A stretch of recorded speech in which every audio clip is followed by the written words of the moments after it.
ایک آخری بات یہ میں اپنے دوستوں سے کر رہا ہوں، خاص طور پہ جن کو اجازت خلافت ہے ان کے لیے، کہ کتابوں میں نے پڑھا ہے یہودیوں کے اندر جادو بہت زیادہ ہے. یعنی وہ جو فرعون کے دربار میں جادوگر اسلام لے آئے تھے، مسلمان ہوئے تھے، موسیٰ علیہ السلام پہ ایمان لے آئے تھے، تو اس سے پتہ چلتا ہے کہ جادوگر قوم میں شامل ہو گئے تھے. ویسے بھی سلیمان علیہ السلام کے زمانے میں جنوں سے لوگ جو ہے وہ جادو سیکھتے تھے، تو یہودیوں میں جادو بہت رہا ہے اور یہ جادو آج تک ہے. یہودیوں میں کچھ لوگ ہیں جو اسی پہ زندگی گزارتے ہیں اور اس کا نام ہے قبالہ.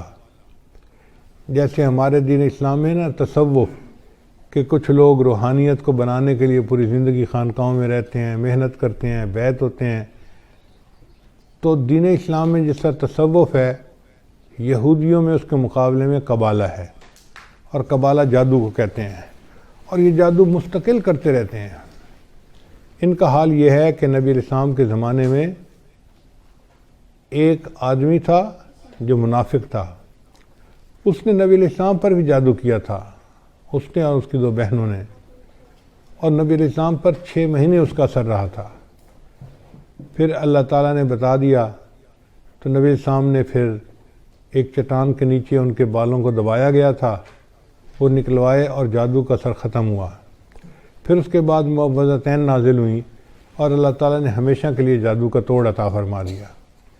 اب سوچئے کہ اگر اللہ کے حبیب صلی پر بھی جادو کا اثر ہو سکتا ہے تو بھئی ہم کس کھیت کی گاجر مولی ہیں. تو یہ یہودی مستقل جادو کرتے رہتے ہیں. کتاب میں لکھا ہوا تھا کہ ان کے جادو کرنے والوں نے بتایا کہ جب خلافت عثمانیہ کو توڑنا تھا تو ایک ایسا یہودی تھا کہ جس کو مستقل انہوں نے جادو کے لیے بٹھا دیا تھا. جب تک خلافت عثمانیہ ٹوٹ نہیں گئی وہ اپنی جگہ سے ہلتا نہیں تھا. یعنی اس کی مثال ایسے ہے کہ جیسے ذیلی جماعت والے گشت کے لیے نکلتے ہیں نا، تو ایک جماعت کو ذکر کے لیے بٹھا جاتے ہیں، بھئی جتنی دیر ہم گشت کرتے رہیں گے آپ اللہ اللہ کرتے رہنا، برکت رہے گی. یہودیوں کا یہی حال ہے کہ وہ جب کوئی کام کرنا چاہتے ہیں تو کسی کو جادو کے لیے بٹھا دیتے ہیں. تو اگر وہ جادو کے لیے اس طرح بٹھا دیتے ہیں اور کرتے رہتے ہیں تو اس وقت جو روحانیت کے میدان میں آگے بڑھنے والے لوگ ہیں ان کے اوپر ذمہ داری عائد ہوتی ہے کہ وہ ان کے جادو کا توڑ کریں. اور ان کے جادو کا توڑ 2 ہی طریقوں سے ممکن ہے. ایک تو جو حفاظت کا ہزار بتایا گیا ہے، اپنے اوپر بھی کریں، پوری امت مسلمہ کے مسلمانوں پر کریں، اور دوسرا یہ کہ اپنے معاملات میں یہ چیز شامل کریں کہ معاملات بھی کریں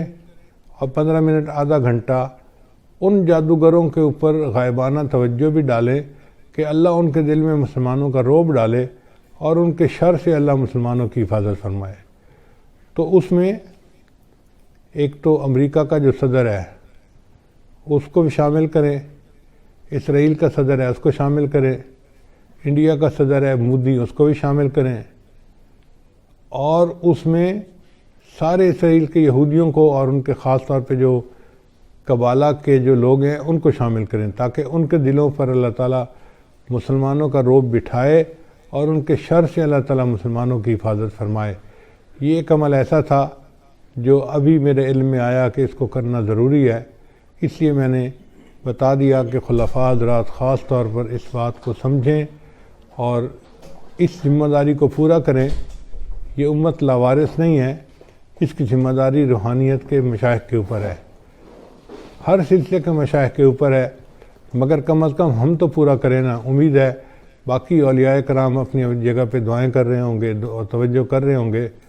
ہم بھی اس میں شامل ہو جائیں گے تو اللہ تعالیٰ ہمیں ان کے شر سے محفوظ فرمائے اور اسلام کو اللہ تعالیٰ پھر عظمت کے دن عطا فرمائے.